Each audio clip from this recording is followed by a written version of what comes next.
Have you ever noticed those little messages from apps and websites that make you feel obligated? You didn't explicitly agree to anything, but suddenly you feel responsible. It's not an accident. These interfaces are designed to quietly guilt you into taking action. Let's break down 10 common examples you see every day. First up, your friend is waiting. You see this a lot in social games or messaging apps. It sounds helpful, right? A simple notification. But think about it. It's not just telling you there's a pending action. It's adding social pressure. The subtext is clear. Your friend is actively waiting for you, and you're the one holding things up. It reframes a simple digital interaction as a real-world social obligation. It is a strategic move to get you back into the app by leveraging your relationship with someone else. They're not just saying it's your turn. They're saying don't be a bad friend. It's subtle, but incredibly effective at making you feel a sense of urgency and social duty. Next, a phrase that's even more emotionally loaded. Don't let them down. This one is a masterclass in emotional manipulation. It often appears in crowdfunding campaigns, team-based apps, or fitness challenges. It takes the idea of social pressure and dials it up to 11. The word down implies failure and disappointment. It suggests that your inaction will have a direct negative emotional impact on others. This isn't about supporting a project or participating in a group.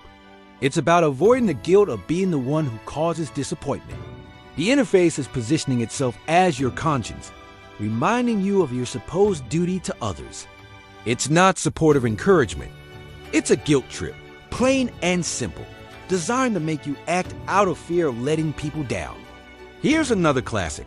Your group is counting on you. You'll find this in project management tools like Asana or Trello, or any collaborative platform. This phrase directly triggers your sense of responsibility.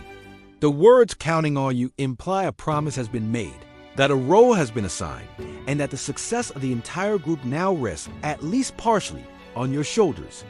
It's no longer about completing a task. It's about fulfilling a crucial role within a team. This language isn't neutral. It's engineered to make you feel indispensable and therefore obligated to act. The platform isn't just a tool to organize work. It becomes a mediator of your professional and social commitments, constantly reminding you of your perceived duties to the collective. Moving on, how about this one? Respond to stay in the loop. This is common in email newsletters, group chats, or community forums. On the surface, it seems like a helpful tip, but the underlying message is a threat of exclusion. Stay in the loop implies that if you don't respond, you will be pushed out of the loop. You'll miss important information, be left behind, and become an outsider. It plays on our fundamental fear of missing out or FOMO. The choice is framed not as optional engagement, but as a necessary action to maintain your status within the group. It's not really an invitation. It's a subtle ultimatum. Engage or risk being socially and informationally isolated. This pressure tactic is designed to boost engagement metrics by making you feel that silence has consequences. And speaking of silence, let's talk about your silence is noted.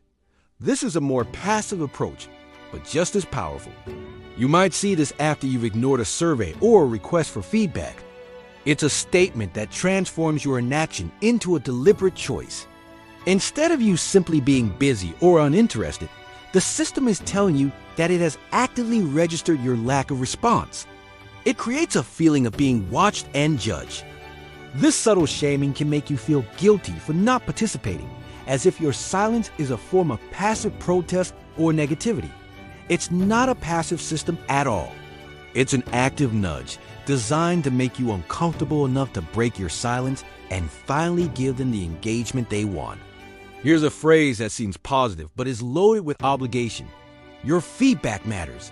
We see this everywhere, from e-commerce sites to software updates. It sounds like they value your opinion, and maybe they do. But framing it this way also implies a duty. If your feedback matters, then withholding it means you're not contributing something valuable. It shifts the dynamic from a company asking for a favor to you having a responsibility to help them improve. It's a subtle way of saying, We need you to do this for us. It's not just a request anymore.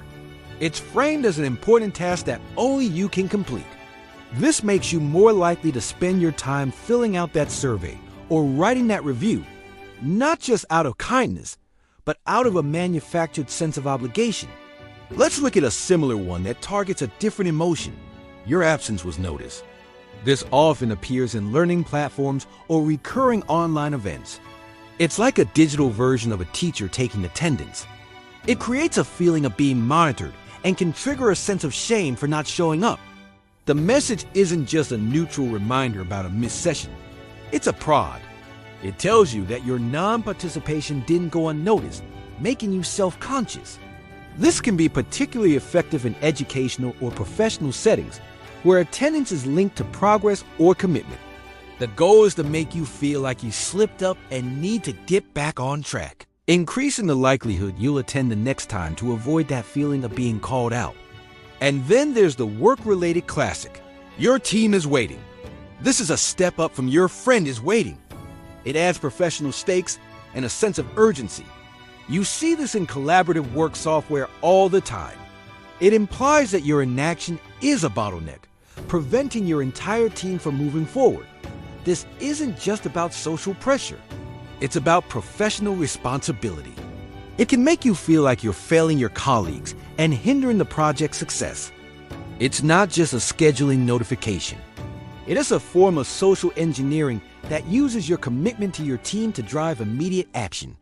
It leverages your professional identity and your desire to be a good team player to ensure you engage with the platform right away. Even a tool as simple as your calendar has gotten in on the act. Have you ever seen the phrase, "You haven't confirmed on a meeting invitation"? This seems like a straightforward status update, but the phrasing isn't neutral. It suddenly puts the onus on you. It's not just saying the status is pending. It's pointing out your specific failure to act. It can make you feel slightly disorganized or even rude for leaving the organizer hanging. Compare it to a more neutral phrase like awaiting response. The message, "You haven't, T confirm," is an implicit call to action that nudges you to resolve the pending state, not just for your own organization, but to fulfill a social courtesy to the person who invited you. So, as we've seen, these interfaces are anything but accidental. From social pressure and emotional manipulation to triggering shame and professional duty, these phrases are carefully designed to make you feel obligated. They blur the lines between a tool and a taskmaster, turning simple notifications into sources of low-grade anxiety. They are masters of psychological nudging, engineered to keep you clicking, responding, and engaging. Which one of these phrases surprised you the most? Or which ones do you see all the time? I'm really curious to hear your experiences. Drop your thoughts in the comments below. I promise I read every single one. Thanks for watching, and if you found this interesting, consider subscribing for more deep dives into the psychology of design.